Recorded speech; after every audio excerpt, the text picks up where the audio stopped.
Buenos días, Nacho Vives.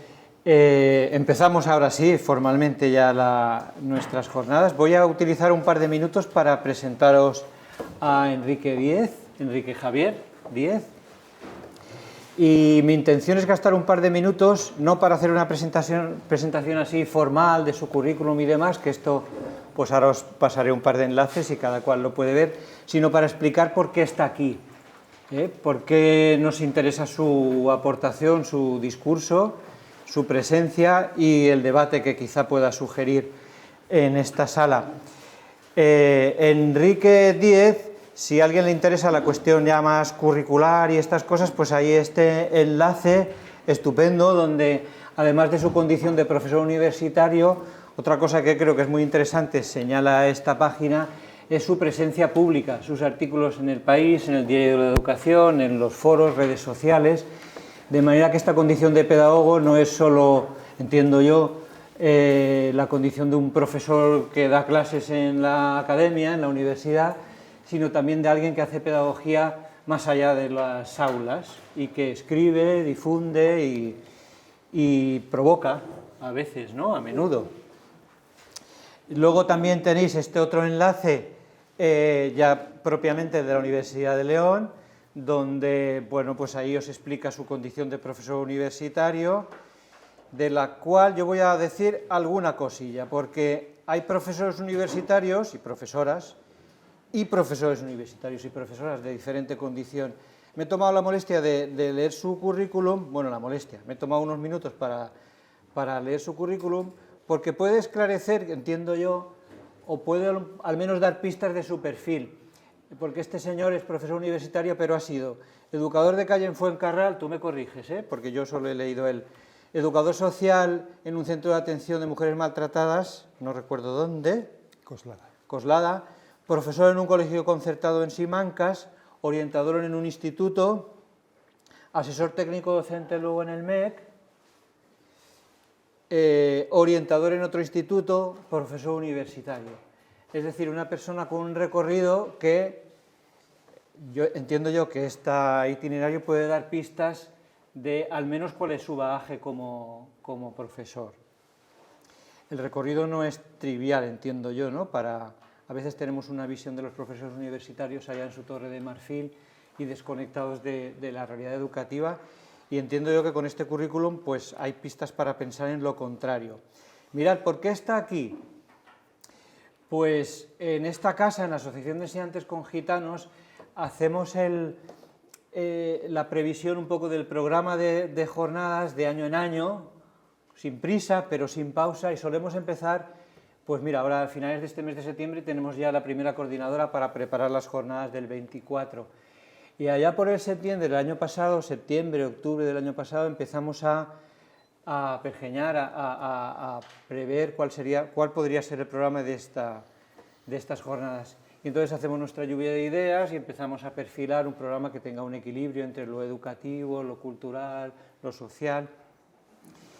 En aquel momento pensamos, ojalá nos hubiéramos equivocado, bueno, esta es una opinión muy personal, pero ojalá nos hubiéramos equivocado, pensamos que el tema del crecimiento ¿cómo decirlo amablemente?, del posfascismo, del neofascismo, del debate político que nos iba a situar en gobiernos que iban a hacer políticas educativas desde un signo, bueno, que supone un escalón en el aumento de las políticas neoliberales y las políticas directamente de ultraderecha, pues podía ser una situación que en estas fechas estuviera todavía mucho más presente que lo que estaba hace un año, ¿no? Y perdonadme la provocación, bueno, mira, me he saltado todo esto que ya os he contado.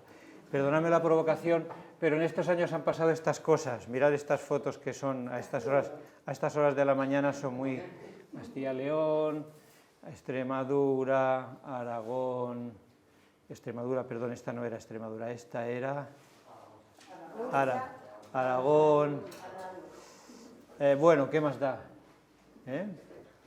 Esta es fantástica, Comunidad Valenciana.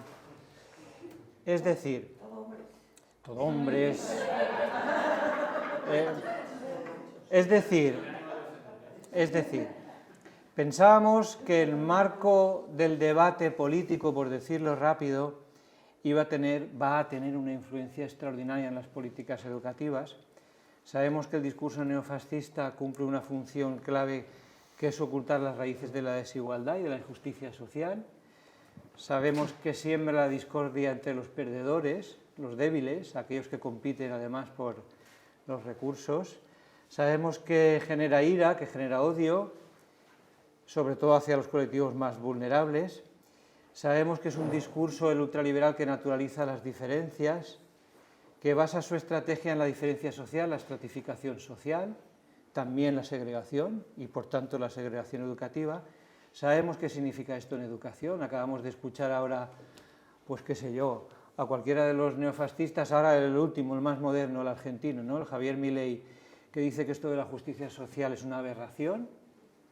Ojo, ya lo había dicho Isabel Díaz Ayuso hace apenas unos meses, que la justicia social era un eslogan de la izquierda que había que reconsiderar porque era... Bueno, o hemos visto a Meloni ahora estos días criminalizando la solidaridad, ¿no? Y penalizando a las organizaciones que asisten a los inmigrantes. Es decir, que el posfascismo o el neofascismo, mejor, desde mi punto de vista, recorre el mundo como aquel viejo fantasma. Polonia, Hungría, Italia, Alemania, Finlandia, que decide el Partido de los Nuevos Finlandeses, ¿no? España.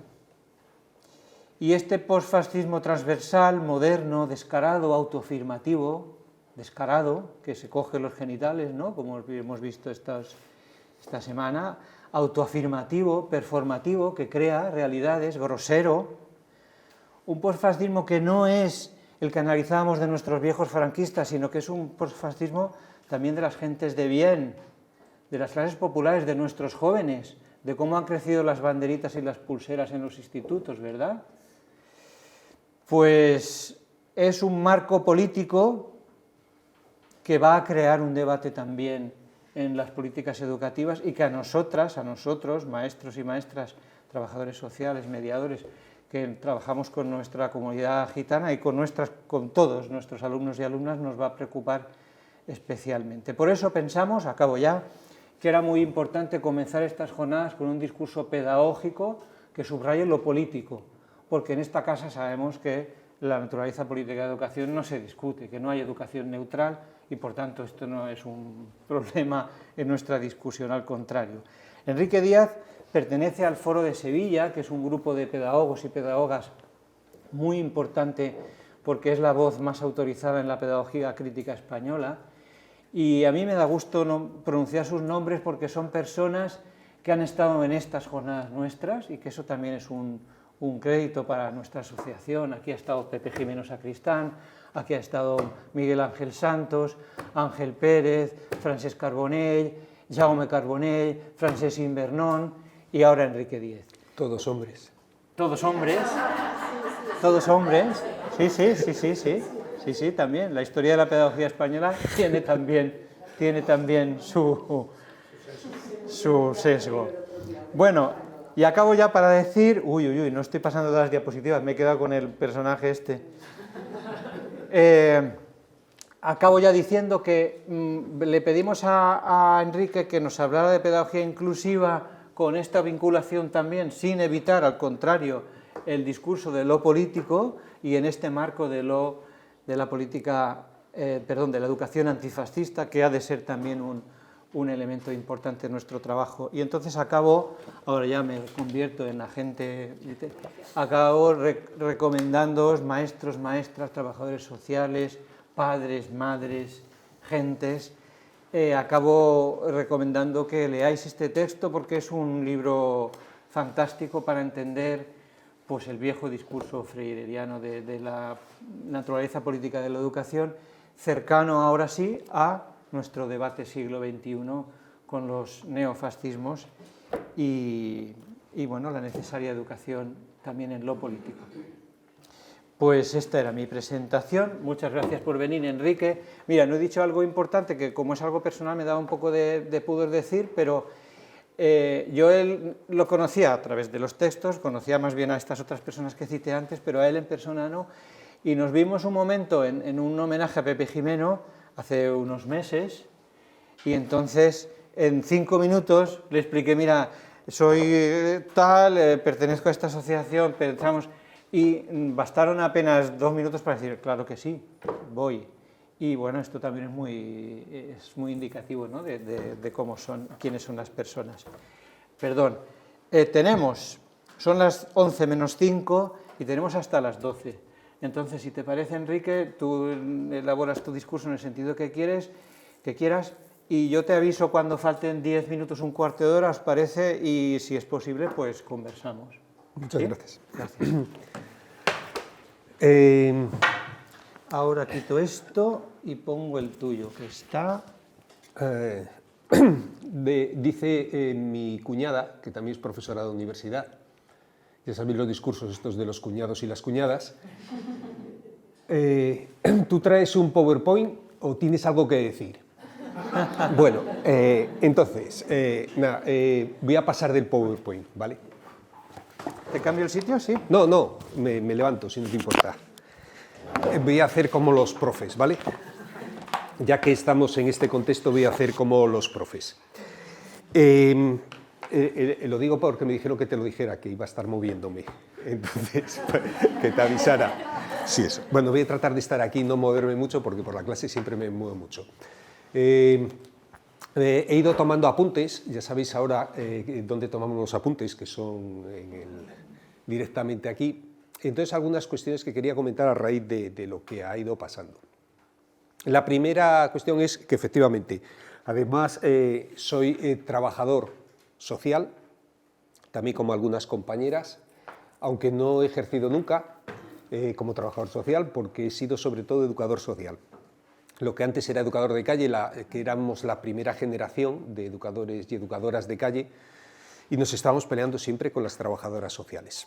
Es decir, todas mis compañeras, mi pareja, que ha venido conmigo, es trabajadora social y siempre me estaba peleando con ella. No con ella, sino con las compañeras de Madrid. ¿Por qué? Porque nosotros estábamos siempre en la calle y la mayoría de mis compañeras estaban detrás de un despacho con los recursos. Y entonces, excepto alguna excepcional que yo decía y que se pringó con nosotros y tal, pero era uno de los problemas que teníamos fundamentalmente.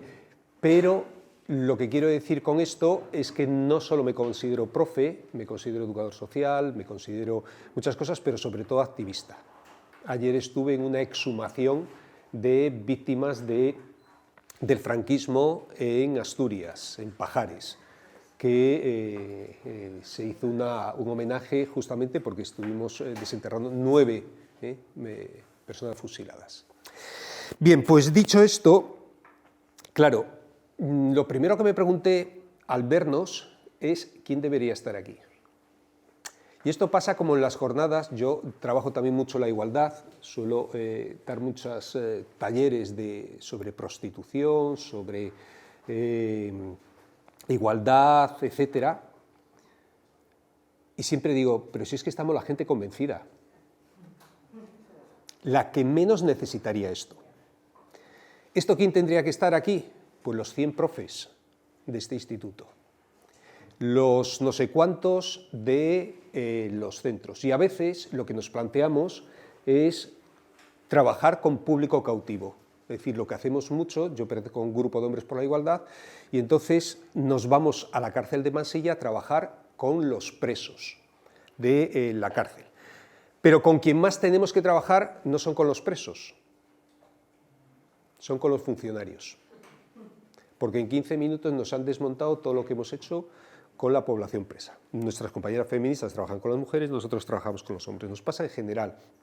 Y esto es una de las cuestiones que me planteaba, porque yo siempre que pregunto, una de las asignaturas que imparto, además de pedagogía inclusiva, también es educación intercultural a mi alumnado, le pregunto de la ciudad de León, porque en buena parte son de allí, de los centros que conocéis, de Luis Vives, que tiene un montón de población gitana, del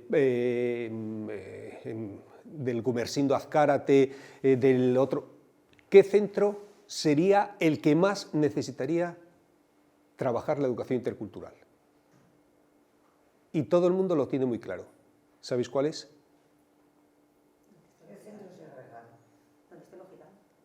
En absoluto. El Peñacorada, el centro privado de élite que no tiene ningún contacto con nadie que no sean altos, rubios, guapos y blancos. Y que la única diversidad que tiene es algún inglés o algún chino que viene, porque ahora ya sabéis que si dentro de 10 años, como dicen mis compañeros de informática en la universidad, no publicas en chino, no eres nadie.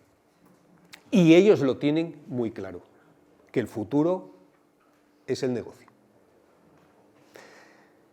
Este es uno de los problemas que tenemos, que siempre nos concebimos como los sujetos que estamos trabajando y además ¿Y qué pasa con el resto? Pasa lo mismo con lo que voy a estar planteando. Por eso, cuando decimos el éxito educativo, ¿de quién?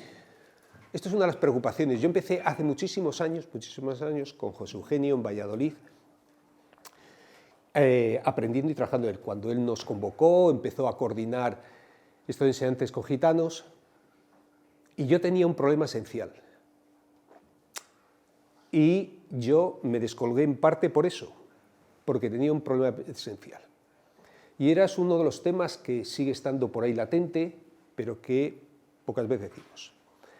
¿Qué significa el éxito escolar, el éxito educativo? ¿En quién pensamos cuando pensamos en el éxito? ¿Te llamas?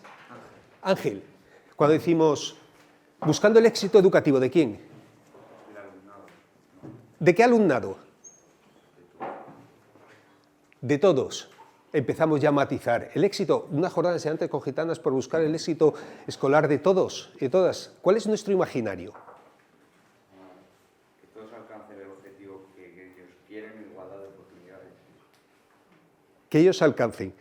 Fijaros que casi nunca nos planteamos cuál es el éxito ese. Ya vamos a matizar que no estamos pensando solo en la población gitana. Vamos a matizar que pensamos generosamente en que todo el mundo alcance ese éxito. La pregunta es, ¿cuál es ese éxito? El que el sistema quiere, ¿no? Que promocionen en realidad. No para lo que ellos o ellas son buenos o quieran estudiar, ¿no? Necesitamos fontaneros, panaderos, pero nunca vamos en busca de ese éxito personal más que escolar. El éxito en el sentido de poder encajar a esas personas en un mercado de trabajo que exige esa fuerza de producción. El éxito es el título.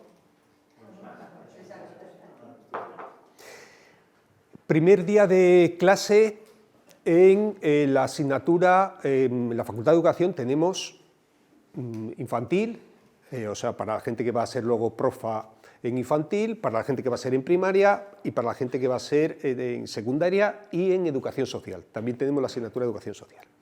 La primera pregunta que les hago a los chicos y chicas que están allí y van a ser futuros educadores y educadoras sociales. Porque ellos van siempre, las primeras palabras que suelen decir es que vamos a ayudar, vamos, pobres, vamos... ese espíritu onegeístico tan característico casi siempre que puebla la mayor parte de estas profesiones de la educación y sobre todo de la educación social. Dice, o sea que entonces vais a integrar a los chicos y chicas con los que trabajéis, a las personas mayores con las que trabajéis, a las prostitutas con las que trabajéis, porque trabajaréis también con los mal llamados clientes, ¿no? Con los prostituidores que trabajéis, para incluirles a toda esta gente en el sistema que les ha expulsado.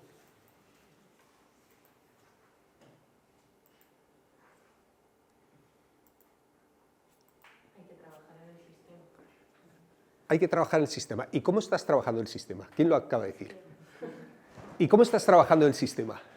Pues el problema es que si ha habido unas personas expulsadas de un sistema normativo que se ciñe en un cubículo del que la gente no puede salir, es muy difícil volver a reinsertar a alguien dentro de ese cubículo. El problema es que necesitamos flexibilizar el sistema. Y, por ejemplo, con los chicos y chicas gitanas, yo estoy apadrinando con la Fundación Secretario Gitano uno allí en León, que todo su éxito es unas notas estupendas en infantil, en primaria, en secundaria, de una escuela paya. Eso todo el mundo lo tiene claro, ¿no? Que estamos en una escuela profundamente paya, que en los 600 años de coexistencia, que no convivencia, de dos culturas, la cultura gitana ha afectado el 0,00007% al currículum payo, por solo poner el currículum. Ya no digo la organización, ya no digo... Estamos en una cultura paya, pero no paya de todos, sino de la clase supuestamente media, que participa de una cultura, y ese es el que tiene éxito en el sistema, sea blanco, azul o amarillo. Se denomina clase aspiracional. ¿Por qué? ¿Por qué se llama clase aspiracional? Era lo que nos contaba el consejero, creo que el alcalde también, porque hay ascensor social. No hay ascensor social. Está roto, está roto. Pero la pregunta ¿es que ese discurso del ascensor social es algo que debemos defender? El discurso de la meritocracia, aquello de yo soy legado divino y por lo tanto soy rey emérito o no de esta España, ahora se ha traducido, no, yo estoy aquí porque me lo he ganado, porque he tenido el mérito y he hecho el esfuerzo suficiente para estar arriba. Y fijaros que en este discurso en ningún momento se plantea esto del mérito, o sea, que lo del mérito es subir arriba, no cambiar el sistema. Se trata de la lotería. Yo lo que quiero es que levantar la mano la gente que nunca haya jugado a la lotería. Suele haber un par de frikis. Aquí tenemos. Es el símbolo, si el fútbol profesional es el símbolo básico del capitalismo, es verdad que además ahora ya se ha expuesto también claramente del machismo, que son las dos caras de la misma moneda, la lotería es el símbolo lógico de a qué nos hemos normalizado. Que yo lo que quiero es irme para arriba, no cambiar el sistema.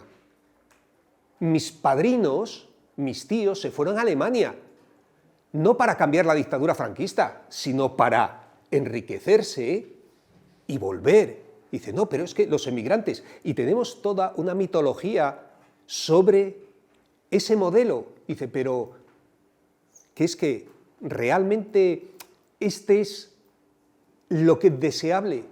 Por eso siempre nos preguntamos qué es lo que hemos normalizado tantas cosas. Y cuando nos planteamos qué es lo que queremos, para qué pretendemos, por eso en educación, uno de los problemas fundamentales que tenemos es que siempre estamos centrados en el qué, en el cómo, qué educar, qué contenidos, cómo hacerlo. Y entonces, ¿qué es lo que pide el profesorado?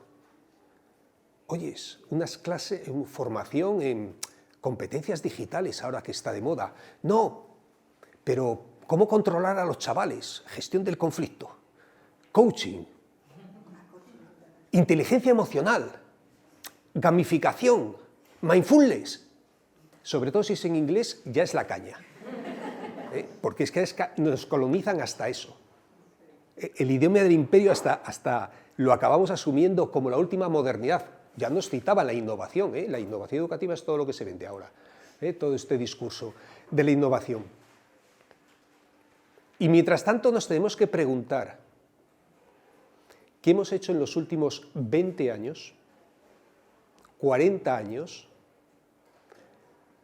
para que mientras el profesorado estábamos enfrascado en competencias digitales, en todo el discurso de la última moda de formación, mientras tanto nos encontremos que cada vez hay mayor auge del neofascismo en las aulas y que tanta gente joven luce no solo banderitas, sino luce un discurso profundamente fascista. Instituto de la Robla, zona minera del Bierzo, donde han desmontado toda la minería y hasta hace poquito tiempo los mineros estaban disparando con cócteles Molotov a la policía y con los tubos de lanzapedradas de estos gigantescos a la policía, defendiéndose frente a todo el proceso de reconversión. Hoy, el otro día que estaba en el instituto, que estábamos trabajando un taller de igualdad, me llamaron las profes y la orientadora porque estaban absolutamente asombradas. 3 guajes de 10 años, es decir, que no levantan esto, diciendo que eran votantes de Vox en clase, pero si no tenían edad para votar, diciendo que eso de la ideología de género y las feminazis, luego no tenían ni idea qué era eso de la ideología de género, pero repetían aquello que estaban oyendo. Y además veían que era provocativo, igual que ser malote, en otra época era ir con cresta punky o heavy o no sé qué. Ahora lo provocativo, lo antisistema es justamente decir que se es de Vox y que además eso provoca y reacciona en el profesorado, es un elemento consistente que está apareciendo. Este es el marco en el que quiero situar este tema de la inclusión. ¿Dónde les vamos a incluir a los chicos y chicas? Porque, por poneros un ejemplo, ¿cuál es la competencia más difundida, la competencia clave, la competencia que está transversalizando ahora toda la educación en nuestro sistema? A ver, no, es que las de adelante siempre son las empollanas, las que saben y tal. Siempre, por eso siempre, si os fijáis, miro a los de atrás. Porque, bueno, eso funciona en todos los grupos, ¿no? Se han sentado aleatoriamente. Pero casi siempre los profes estamos controlando a la gente de atrás para que no se nos pierda, ¿vale? Entonces, ¿cuál es esa competencia que desde infantil hasta la universidad se ha metido a calzador en todas las leyes y está permanentemente? La competencia digital, efectivamente, últimamente, pero a raíz de la pandemia. Pero más que esa, todavía la octava competencia, eso es como el octavo pasajero de Alien, ¿no? La película es el octavo pasajero. Esa que se nos coló y que en Europa se llama de una forma y aquí se ha traducido porque era muy cantoso.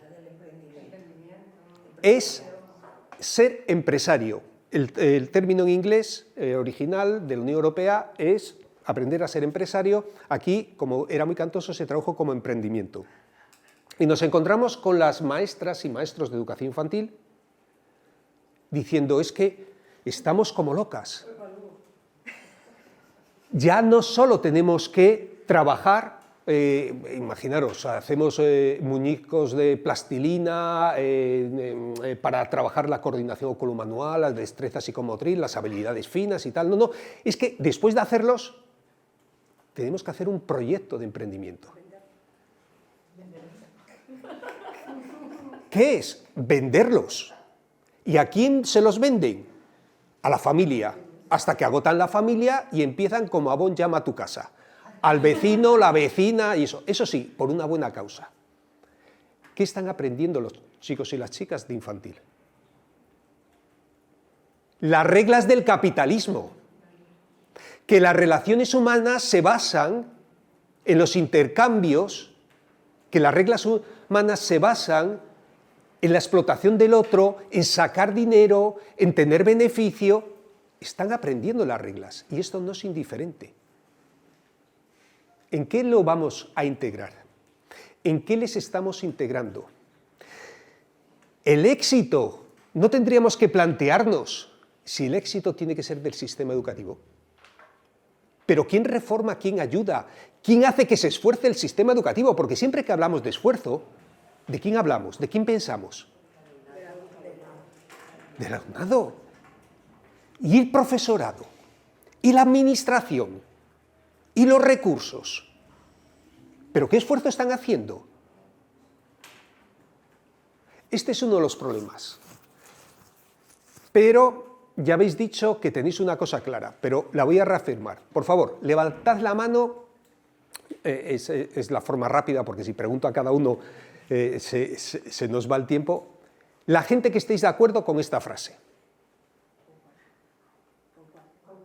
Es la que voy a decir. Estoy creando ese silencio expectante. Trabajamos mucho, al menos yo trabajo mucho con la pedagogía del silencio.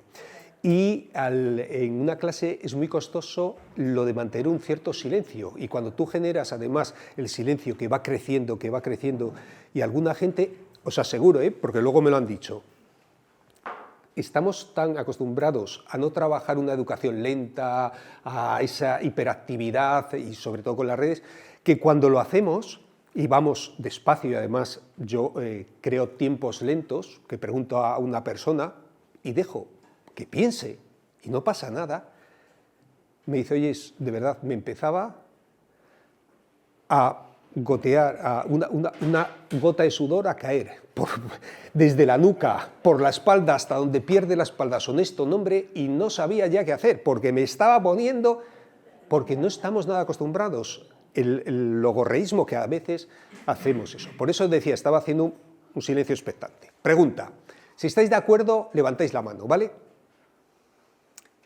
La educación es política. Levantad la mano la gente que estéis de acuerdo. Vale, habéis visto la fuerza de presión. Podría haber hecho justo la pregunta diciendo levantar la mano la gente que no estáis de acuerdo. Que eso es lo que suelo hacer en clase. ¿Por qué? Porque de mi alumnado el 93% nunca está de acuerdo con esto. Son los futuros profes.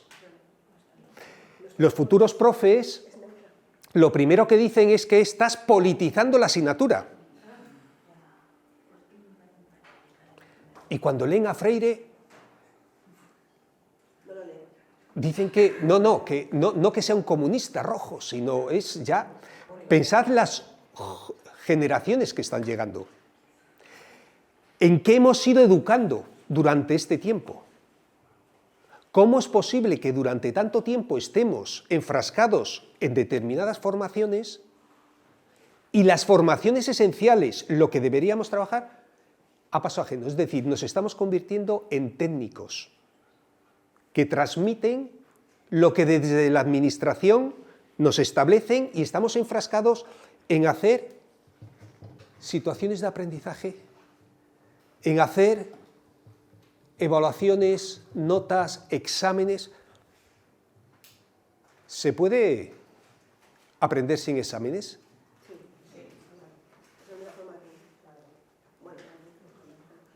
¿Se puede aprender sin deberes? Lo digo porque estaban diciendo aquí que hay que ayudar a que hagan más deberes y que se haga bien y que además este modelo del esfuerzo...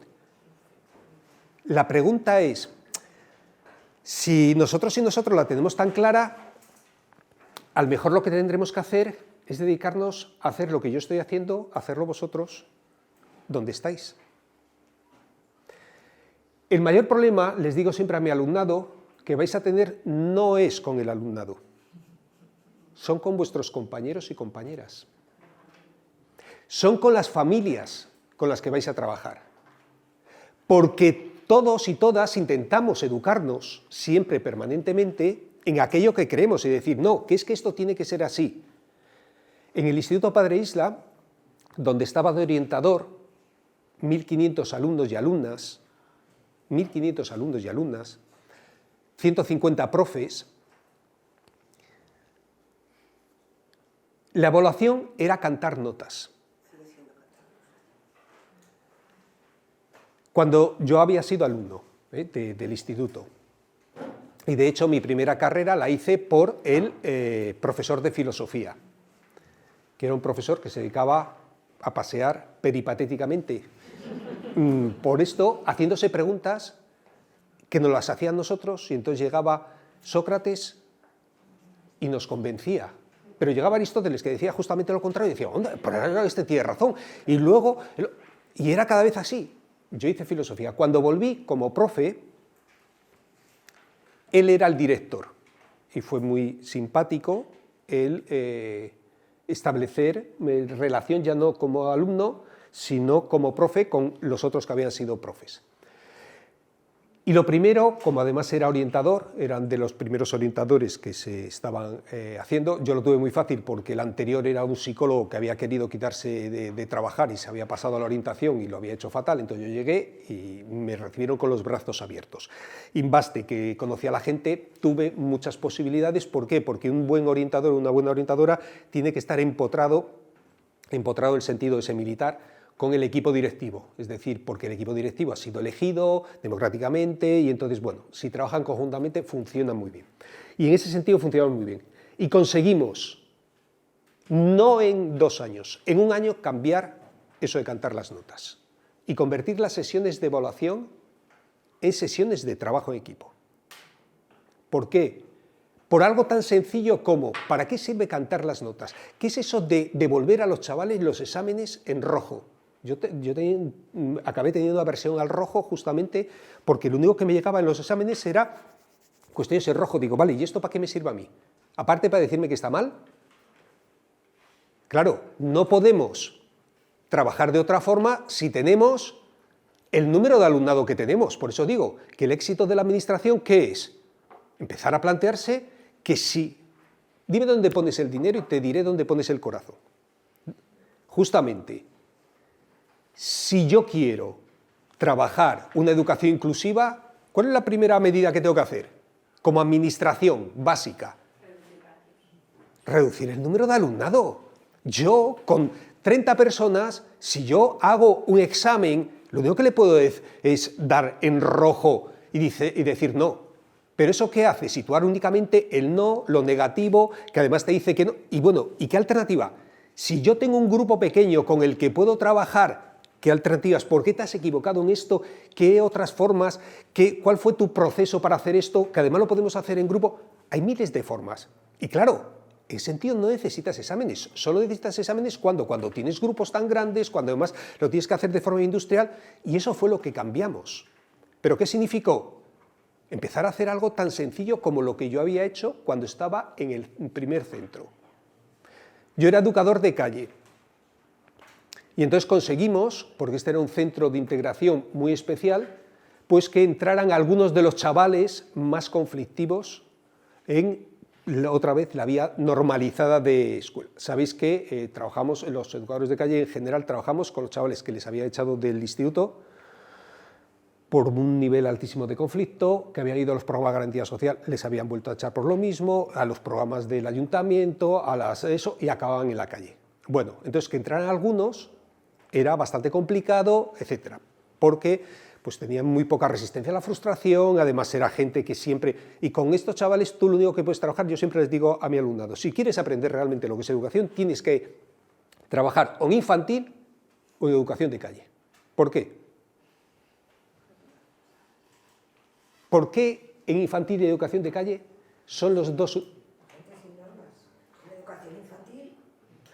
No tienes la posibilidad de chantajearles, de decirles, vas a dirección, te pongo una mala nota, no, o trabajas desde la motivación y desde lo positivo, o los chavales pasan de ti, así de claro. Es decir, y es como se trabaja. ¿Qué es lo que pasa? Que en primaria ya no se empieza a trabajar así, y en secundaria olvídate, y en la universidad, ¿para qué te cuento? Y en vez de lo que deberíamos hacer, que es infantilizar en este sentido todo el sistema educativo, lo estamos haciendo al revés. Secundarizando la primaria, primarizando la infantil y además siempre es para el siguiente. Siempre para el siguiente. Bueno, pues conseguimos que Rodolfo era, bueno, entre él y yo, la espalda era así, un chaval de 15 años, quiero decir que era un bigardo increíble. Y el primer día de clase, pues voy yo con él, y entonces a la entrada de clase le digo, mira, esta es tu profe, y la mira. Y tenía 3 cosas, que para él, me dice, esta me la como con patatas. Y digo, oh, Dios, ¿por qué? Era mujer, bajita y mayor.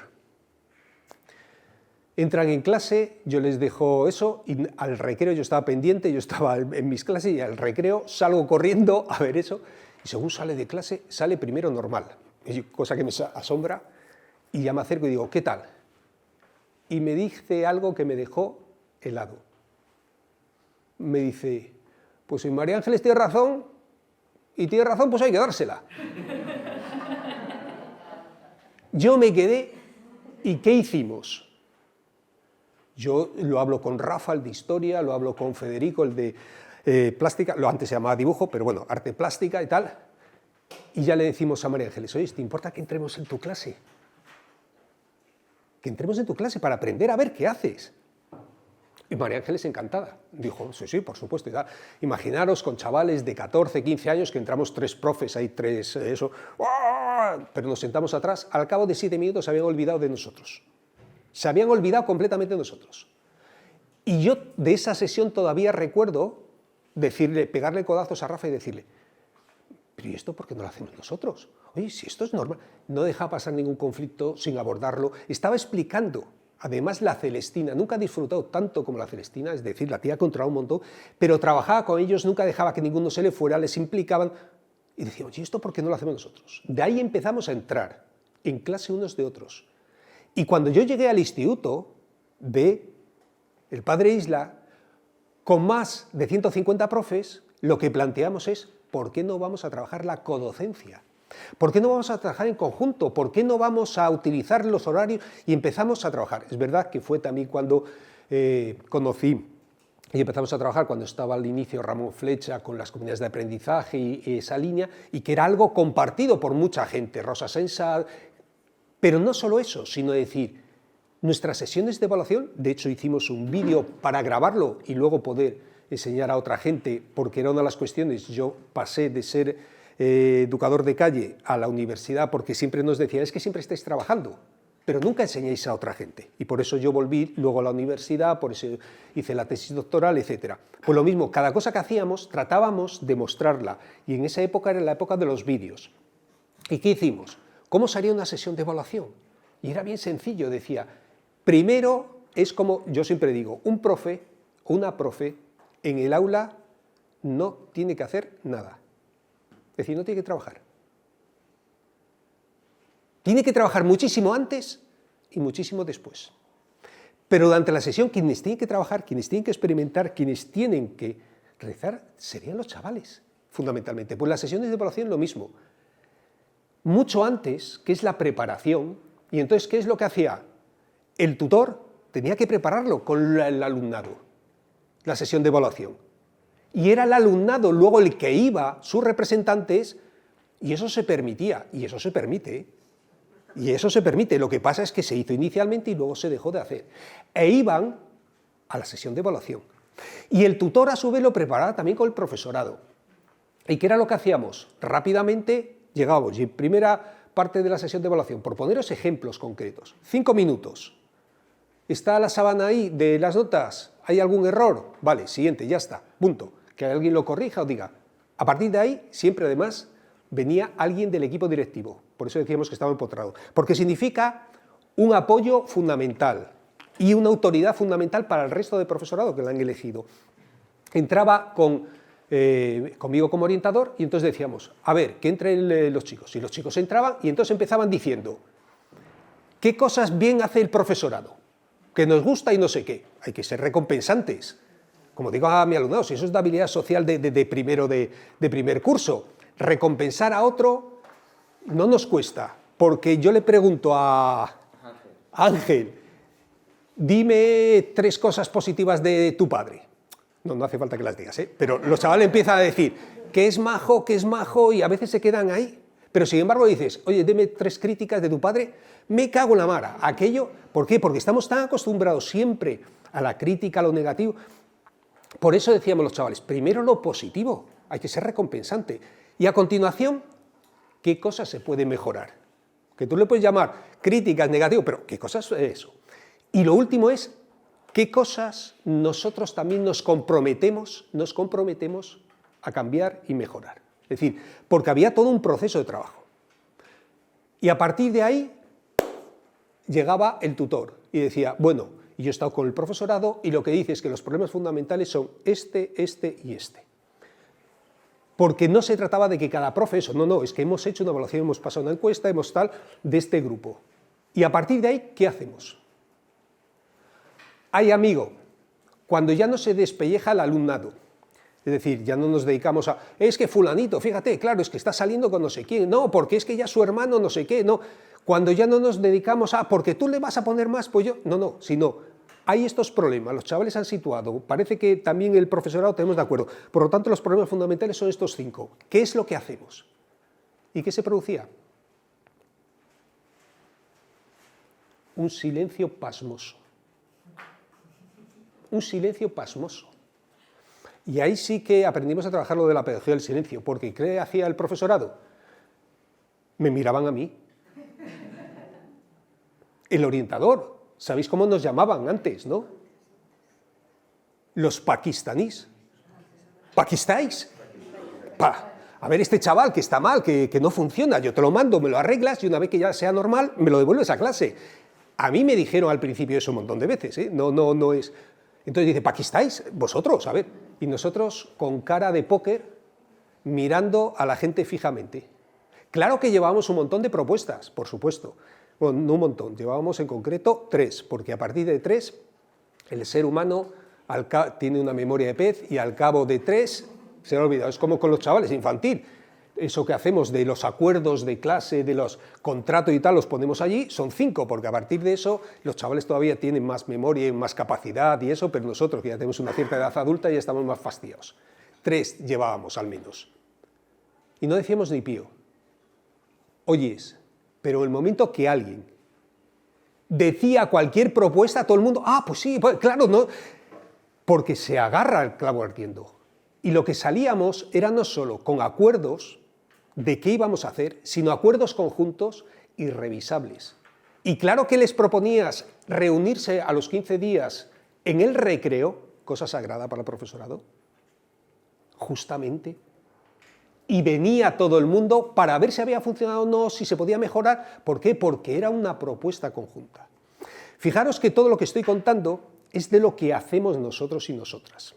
Los jóvenes que decimos, es que ahora, esta frase que oigo permanentemente, es que ahora ya no hacen caso a esto, es que además ahora están todo el día en TikTok, bueno, en BeReal, es que además están enganchados, eso no atienden porque no son inconstantes. Eso lo decía Aristóteles de la gente joven de su época, eso lo decía San Agustín de la gente joven de su época, eso lo decía siempre, cualquier tiempo pasado fuera mejor. Los jóvenes son producto de lo que hacemos nosotros y nosotras. Si tenemos un rey emérito, el que le reconozca como tal, que defrauda y se va a Abu Dhabi, si tenemos un youtubers como el Rubius, que se va a Andorra para no eso, si tenemos un Rubiales, si tenemos una corrupción como la Gürtel, si tenemos... Pues los chavales dicen lo que me decía y lo que yo aprendí de pequeño, que mi padre me decía, chaval, lo importante es participar.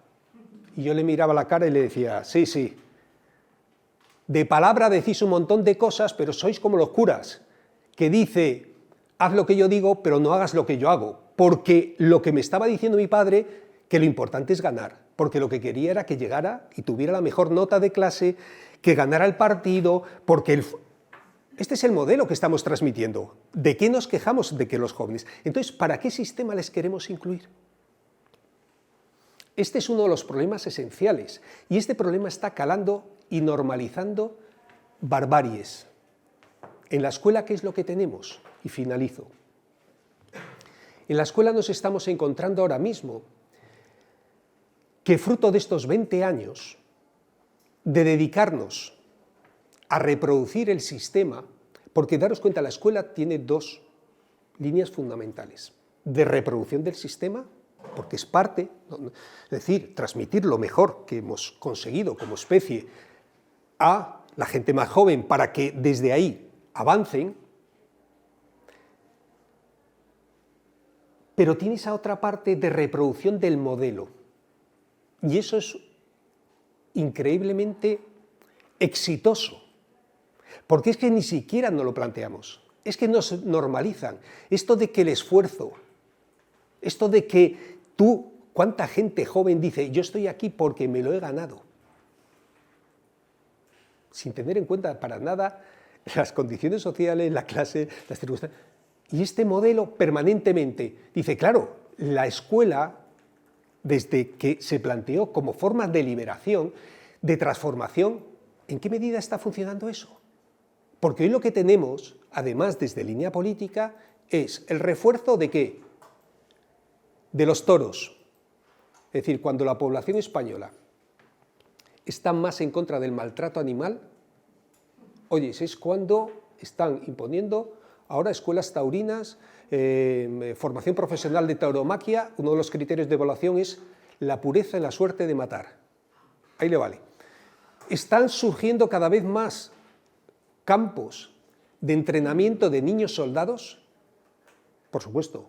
Ahí están los discípulos de Abascal, gente exmilitar, exguardia civil, etcétera, etcétera, que están entrenando a los niños, porque eso es de disciplina, ¿eh? En vez de trabajar educación para la paz, justamente lo otro, y dice, no, pero es para chavales conflictivos. Conflictivos sí que son los monitores. Bueno, ¿en qué se está trabajando en la escuela y qué es lo que se está promocionando?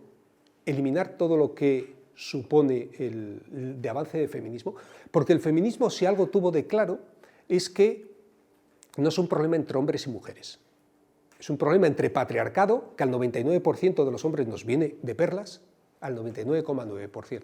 Los hombres, sabéis que nos dividimos en machistas recalcitrantes y machistas recuperables. Y ahí estamos, ¿eh? Es verdad que algunos estamos tratando eso, pero así todo anda, que no nos queden ramalazos. Pero hay un 60%, 63% de mujeres, como mi madre, que han sido socializadas en esa cultura. Y mi madre, cuando iba yo con mi pareja a comer con ella y me levantaba yo a fregar, ¿a quién miraba mal mi madre? ¿Cómo es posible? Claro, yo no quiero convertir a las víctimas en culpables, pero ciertamente muchísimas mujeres se han socializado en esa cultura. Es más, las defienden a capa de espada. Que lo que se trata es qué pasa con nosotros. Y sin embargo, en las escuelas, este tema no conozco más que un instituto donde el responsable de igualdad sea un hombre. El padre Isla, donde yo estuve de orientador.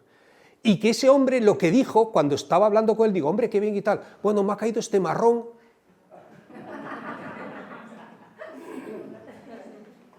Por Dios, en el siglo XXI, en el siglo de Rubiales, ¿estamos todavía así nosotros? Claro, cuando el feminismo dijo, oye, es que hay que dejar de mirar siempre que se habla de igualdad a las mujeres, ¿qué pasa con vosotros? Y nosotros somos los más invisibles, ¿eh?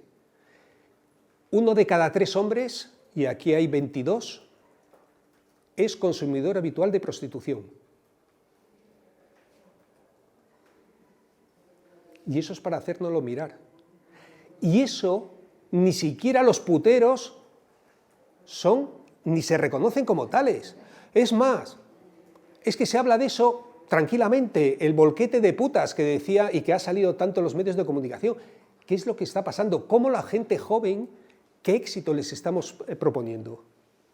¿Qué modelo? Por eso, cuando planteo en pedagogía antifascista, justamente que todo esto está penetrando, que toda esta ideología del neofascismo está penetrando, no penetra porque haya surgido de repente, es que está ahí y está permanentemente permeando y se ha blanqueado de tal forma que ahora han dicho sin complejos, y lo podemos decir sin ningún tipo de problema, es más, de forma provocativa, porque ellos se mueven en lo emocional. Eso de conmigo contra mí, ¿os acordáis del Barça o del Madrid? Y a mí cuando los chavales me preguntaban, ¿pero tú eres del Barça o del Madrid? Y yo decía, yo soy de la Cultural Leonesa. Dice, ¿eso qué es? Digo, pues no sé, unos tíos que son un poco raros. Son 11 tíos que van en canzoncillos, marcando paquete, corriendo detrás de un trozo de cuero para meterlo entre 3 palos. Y les pagan una pasta por eso. Y eso es el elemento esencial que aquí está todos los días en todos los bares hablándose de ello, en todos los recreos hablándose de ellos, en los claustros de profes. Yo digo, ¿de verdad? ¿Pero qué misterio tiene eso? Y entonces ya cuando decíamos, yo creo que a vosotros es que os gusta mucho eso de que van en calzoncillos marcando paquete, algunos ¡uah!, se nos ponen, porque claro, todo esto que hemos normalizado al final ha cristalizado en un partido fascista como Vox.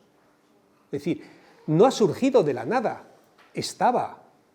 Y esto ahora se está introduciendo en las escuelas. Y los chicos y las chicas la están viviendo, porque lo están viviendo en los medios de comunicación, pero lo están viviendo también en su entorno. Y progresivamente en nuestros claustros. ¿Por qué? Porque decía Martin Luther King,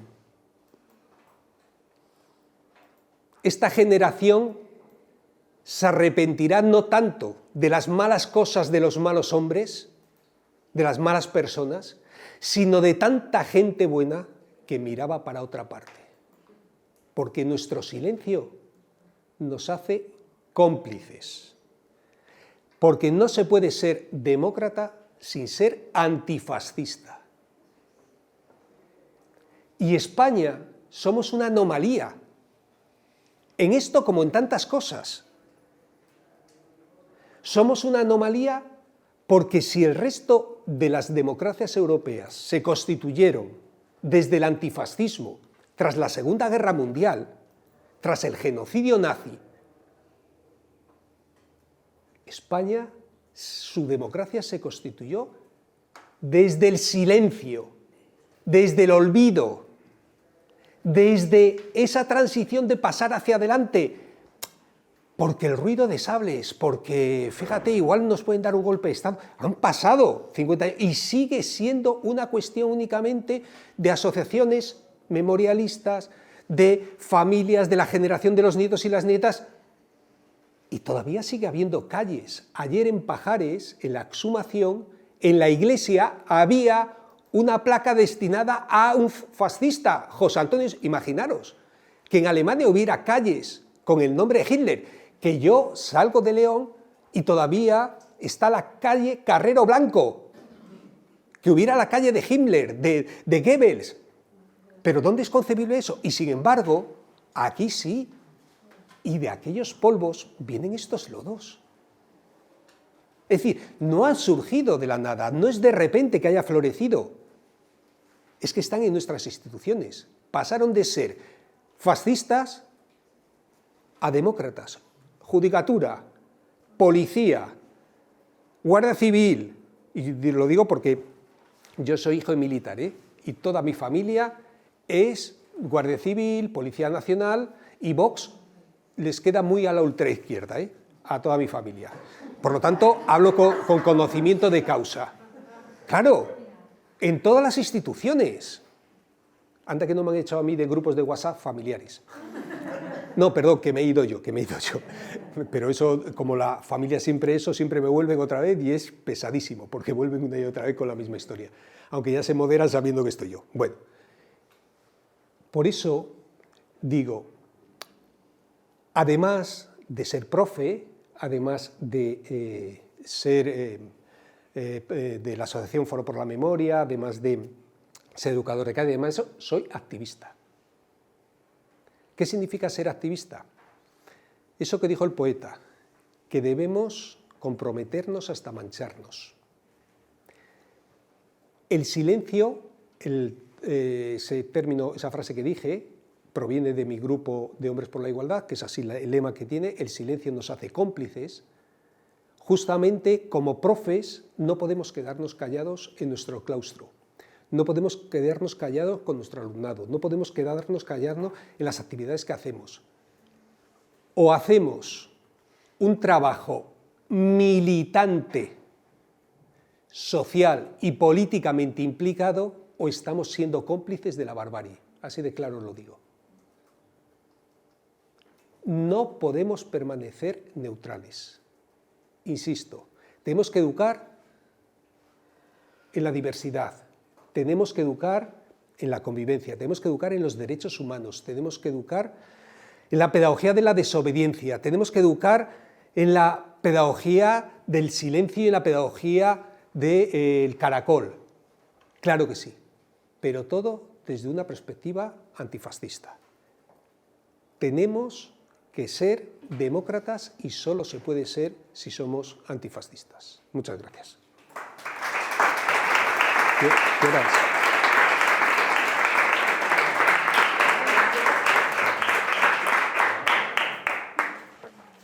Bueno, pues son menos cuarto, de manera que tenemos 15 minutos, si os parece, para conversar, o para hacer alguna reflexión, pregunta, comentario. ¿Sí? No, Fede, te miro a ti porque tú eres el guardián del tiempo a las 12. Centeno, el guardián del... Saliendo de aquí a las 12 y que ese compañero se quede aquí para ayudarnos a llevar todos los trastos al otro lado, no tiene mucho, podemos aprovechar los 15 minutos, como siempre. Preguntas cortas, no filosofar tanto y algo directo, si parece, por favor. Y si no, pregunto yo, sin problema. Diga, cortito. Ya he terminado. Los podemos revelar, ¿eh? Ahí. Lo que me impresiona de las reuniones de los equipos docentes es la falta de propuestas metodológicas. O sea, después de la crítica vienen pequeñas acciones que no llegan a ser método de nada, ni hay continuidad de nada. Entonces, es absolutamente destructiva esta manera de trabajar, ¿no? A corto plazo, o sea, con objetivos, como decíamos con la taxonomía de Bloom. Y todo se ha atomizado tanto, y la gente va a discutir por esas pequeñas cosas que se pierde el objetivo. O sea, el éxito del capitalismo es tan grande, se ha permeabilizado tanto en nuestra forma de ser y de pensar, que transformar la educación se ha convertido en algo muy utópico. O sea, el objetivo está muy lejos, cada vez más lejos, ¿no?, de que podamos producir cambios. Porque si el cuerpo docente ya, el cuerpo de maestros y maestras, como a mí me gusta decir, no solamente los cuerpos de seguridad, están de derechas, porque no hubo tampoco limpieza de esos cuerpos docentes. Cuando llegó la transición, todo continuó, con lo cual es el mismo pensamiento un poquito a trancas y barrancas que ha ido llegando en los cambios. Pero con una manera de expresarse tan poco, tan irrespetuosa, con unos pensamientos sobre la enseñanza tan convencionales, tan de mercadeo, tan de andar por casa, ¿no?, y con tan pocas soluciones. Mira, llevo toda la mañana mirando la exposición de figuras que hay en este aula. Y yo digo, no me extraña que no se cuanticen, no me extraña nada, o sea, viendo las imágenes que hay. Esto, la expresión, yo lo digo normalmente en mis sitios donde trabajo, y me dicen, ya está, a todo le tienes que sacar punta. No es punta, es una reflexión casual, pasando por aquí, de qué nos rodea. De qué nos rodea. Y de qué nos rodea son muchas las pequeñas cosas y las grandes cosas, pero sobre todo diría esa falta de metodología y de propuestas, esa falta de conversación, de discurso sobre nuestro quehacer. Hay dos palabras, lo digo por si alguien más quiere, ¿no? Tres ya. ¿Alguien da más? Hacemos una primera ronda y ya. 3 a la 1, ¿sí? Pues venga. ¿Quieres comentar tú, o Enrique, o prefieres No, que... hacemos vale, tres pues, y luego... Mariajo. Sí, que estando de acuerdo con el planteamiento que has hecho, Enrique, y además me encanta cómo has planteado el tema de la inclusión, porque Paco Bailo siempre nos lo dice, ¿verdad? Cuando sale esa palabra y ha sustituido a otras en lo pedagógico y no solo en lo pedagógico, pues claro, de fondo está todo lo que has planteado, ¿no? Pero aparte de este inciso, no es para mí una dicotomía cuando planteabas, pero ¿qué es el éxito escolar? Porque para mí el éxito escolar también es sacarte la secundaria y llegar a la universidad. No porque crea que todo el mundo tiene que llegar a la universidad, aunque a lo mejor ojalá, de forma formal o informal, sino porque además hoy hay otro discurso en el que se nos está diciendo, hombre, pero es que también tiene que haber fontaneros y peluqueras. Dices, sí, claro, pero que no sean siempre los gitanos y los de las clases marginales. Es que, como decía una de las protagonistas de Lola y Carmen, Carmen y Lola, es que a las gitanas se nos quita hasta el derecho de soñar. Entonces, por eso, como nos has planteado desde el principio eso, pero el éxito, ¿qué? Para mí también lo incluye, porque también hay otra gente que te dice, hay más gente anarca, ¿no? Que dices, vaya, libertaria. No, si es que los niños tienen que ir al cole para ser felices, perdona. Yo no tengo hijos, pero quiero que mi sobrino sea feliz, pero quiero que se desarrolle en todos los ámbitos. Y eso implica, no a lo mejor la cultura del esfuerzo, de la que se apropió la derecha, ¿no? Pero sí que implica que aprender a leer y a escribir, y cualquier otra investigación supone un esfuerzo, claro que sí. Eso, por ahí. Sí. Es que me interesa mucho, porque igual que la otra era más un matiz que es, intervengo aquí si no te importa. Yo creo que uno de los problemas que tenemos, que planteabas, Marejo, es la formación inicial del profesorado. Es decir, qué pasa con las facultades de educación y qué es lo que estamos haciendo ahí el profesorado, que reproducimos absolutamente el sistema y que los chavales y las chavalas llegan a la facultad y no conectan con nada de la realidad, aunque tú se lo plantees. ¿Por qué? Porque están acostumbrados a un sistema que es estudiar para el examen. Es decir, hemos conseguido de infantil hasta la universidad asesinar el deseo de aprender, sustituyéndolo por afán de aprobar. Esto es uno de los grandes problemas. Entonces, es que ni siquiera conectan.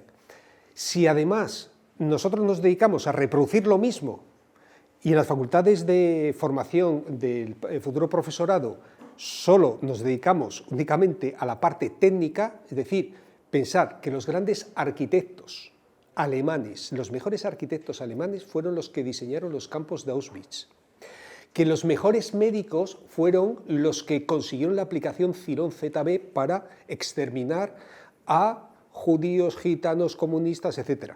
Es decir, que por el hecho de ser buen técnico no significa... Pero esto es lo que nos dedicamos en la formación inicial. Y esto es uno de los problemas, que no se han reformado para nada las facultades de educación, ni se ha planteado, porque además es en función de lo que cada profesor sabe o quiere o le da la gana en ese tiempo. Y es como autónomo al margen de, oiga, no, pero mire, ¿qué es lo que necesita ahora el futuro profesorado? Pero la cuestión que tú decías, que me parece muy importante, el éxito. El éxito, primero, sabéis que hay un montón de países donde no hay títulos, donde no hay titulación, y no ha pasado nada, no ha pasado nada. No les han salido 3 piernas, ni ha habido una catástrofe nuclear, y no pasa nada.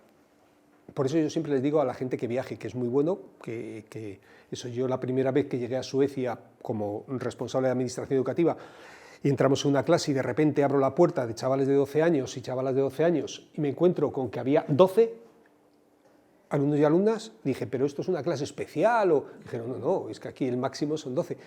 Y ya me quedé alucinado cuando vi que para mí fue lo más importante, que había 3 profes, 3 en el aula. Y entonces yo lo primero que pensé es, dije, coño, con estos recursos llevo yo a estos chavales a Operación Triunfo y más allá, y hasta el infinito y donde sea, claro. Pero por eso digo que a veces viajar, la directora del Banco Mundial de las Mujeres decía, no, mira, yo es que quería ser maestra de educación infantil y como no me dio la nota de corte, lo que aquí sería selectividad, pues me he tenido que dedicar a la diplomacia y ser directora del Banco Mundial, y yo me quedaba alucinado, claro. Es que para ser maestra de educación infantil allí tienes que tener la nota de corte de la hostia. Tiene que ser una nota de corte increíble. ¿Por qué? Porque solo lo mejor gente entra. Entonces es una de las cuestiones. Y claro, yo sí que creo que el éxito, aquí en España, esto es circunstancial, y yo lo comparto contigo, tiene que ser infantil, primaria, la universidad, por supuesto, pero sabiendo que tienen que salir del capitalismo. Es decir, claro que tienen que, pero para que reproduzca lo mismo, eso es lo que a mí me preocupa.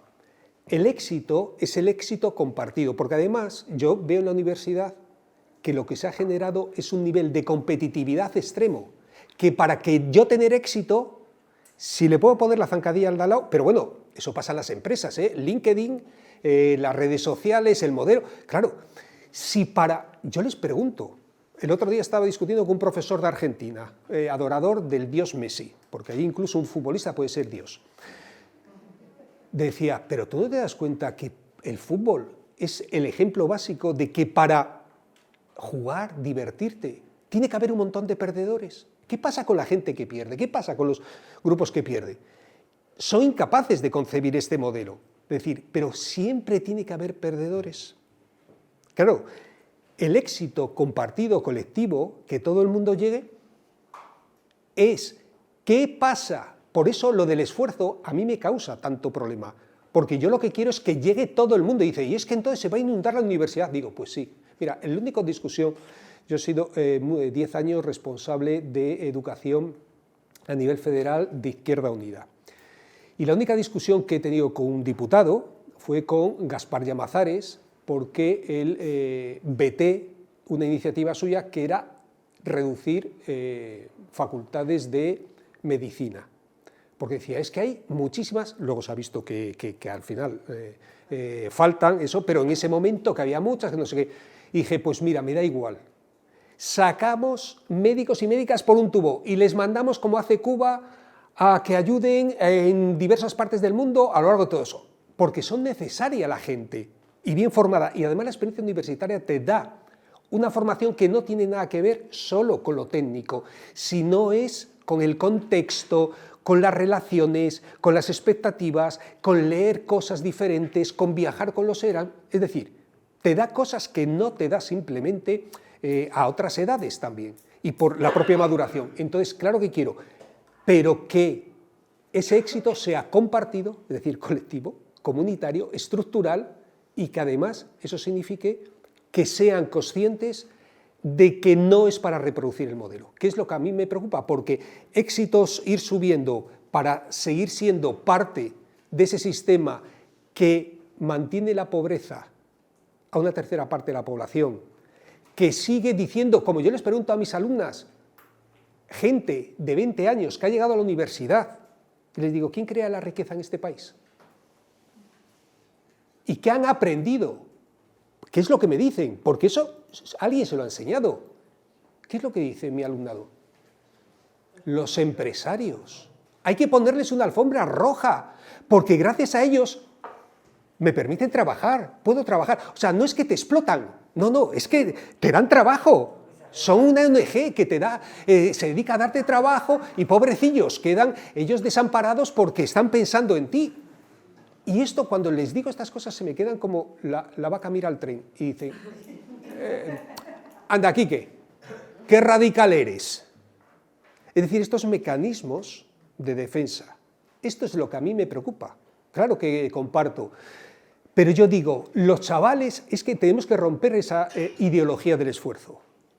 Los chavales se esfuerzan, todos, no conozco a nadie que no se esfuerce, no conozco a nadie. ¿En qué? Mira, yo era educador de calle, y fíjate si los chavales se habían esforzado, estos chavales, que yo, yo llevaba el coche porque empezaba tarde y acababa a las 12, la 1, y llevaba el coche de mi padre, y era de esos Renault 25 antiguos, y se me quedó la llave dentro del coche un día y cerrado, y a la 1 y pico ya no había metro porque cerraban a la 1. Y los chavales me dijeron, a ver, te vamos a enseñar, vamos a ser hoy tus profes, vamos a hacer destreza psicomotriz, coordinación oculomanual para que aprendas a abrir un coche sin tener las llaves. Y dije, joder, claro que se esfuerzan en aquellas cuestiones que les interesan. Un chaval que fracasa en inglés, tú le pones un videojuego en inglés y se encuentra la forma de saltar de plataformas, de no sé qué, pero claro, pero si es el esfuerzo absurdo de ahora toca esto, y tiene que ser esto. Cuando llegó mi profe de Ciencias Naturales y dijo, este año, yo tenía 15 años, este año no se va a llamar la asignatura Ciencias Naturales, se va a llamar Aprender a ligar. Yo estaba con la cerbatana así y me quedé a punto de disparar el bolígrafo Bic, ¿os acordáis aquel que utilizamos bolígrafo Bic con los trocitos de papel engominados con saliva? Y me quedé así y por primera vez atendí, yo era de los que estaba en la parte de atrás, ¿sabéis lo que significaba estar en la parte de atrás, no? Y me quedé con el puesto y claro dije, coño, aprender a ligar, que era cuando mis compañeras ya miraban a los 18 años y nosotros no nos comíamos una rosca, pero ya sabíamos algo del asunto, ya empezamos con las primeras revistas porno y tal. Claro, y luego al final hablamos, claro que sí, del aparato genital masculino, de femenino, de un montón de cosas, la de lengua, que además era un proyecto conjunto. Anda que no aprendí, porque nos decía, oye, estirar de la coleta, la de adelante no funciona para ligar, chaval. A ver, y todavía me sé poemas de memoria de Mario Benedetti que reconstruíamos para decir a otra persona cómo quererla. Todavía recuerdo cómo me caían gotas de sudor cuando yo tenía que acariciar a él, porque me decía, poneros de dos en dos, pero no decía si éramos chicos o chicas, entonces le decía, a ver, vete diciéndome cómo te gusta y no sé qué, y el otro le empezaba a caer gotas de sudor y de expresión, habilidad en educación plástica. Mira que se pueden hacer un montón de cosas, y tú te crees que no me esforcé yo. Bueno, yo saqué un 10. Claro, cuando interesa, cuando motiva, y va mucho más allá. Si tú quieres llegar a Beethoven, tú puedes empezar por el reggaetón, y no pasa nada, y además hacer un análisis del sexismo del reggaetón, que es impresionante, y trabajar, es uno de los artículos últimos que publiqué, porque como corro todos los días, y corro con reggaetón, porque eso, y una compañera vi en Twitter que decía, al reggaetón le quitas la música y solo queda acoso sexual. Bueno, entonces dije, pues hicimos una investigación y entonces efectivamente trabajamos sobre eso. Pero mira, ¿me motivé yo con eso? Pues claro, no os esforzáis todos por un montón de cosas. ¿Qué niño? Eso es que tú no sirves. Yo les pregunto a mi alumnado, ¿cuántos os han dicho a lo largo de vuestra escolaridad que no servíais para estudiar? Y en educación, que se entra con la mínima nota, es decir, en mi pueblo se decía el que vale, vale, y el que no para guardia civil o para maestro. Y se entra con la mínima nota en Castilla y León y levanta la mano el 60%, que no servían para estudiar, que es que no tenemos curiosidad. Y el aprendizaje es justamente la expresión de la curiosidad, pero justamente tienes que motivar desde ahí para llegar donde quieras llegar, y eso es algo tan sencillo. Por eso lo de la cultura del esfuerzo a mí me preocupa, porque casi siempre se dice, no, es que ahora es lo que toca y tú te tienes que esforzar en lo que yo digo. A ver, chaval, vamos a negociar, que a lo mejor eso de que la necesidad educativa especial la tengo yo, a lo mejor el que la tienes eres tú como profe. ¿Has escuchado, José Eugenio? Hay dos palabras, una es la tuya y la otra es la mía. Yo a la mía renuncio. Yo nada más decir que yo quiero para el alumnado lo mismo que para mis hijos.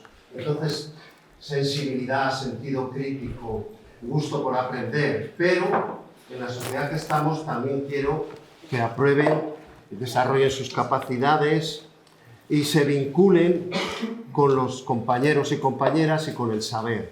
Y entonces yo como profe y como profesor, que somos muchos ahora también de apoyo extraescolar, de tiempo libre, pues con el alumnado que tengo ahora por las tardes, yo quiero que tengan sensibilidad, pero también que les vaya lo mejor posible y sepan lo más posible y se defiendan y avancen lo más posible en el sistema educativo, porque eso es lo que quiero para mis hijos y creo que es un equilibrio posible y que no está reñido una cosa con otra, ¿no?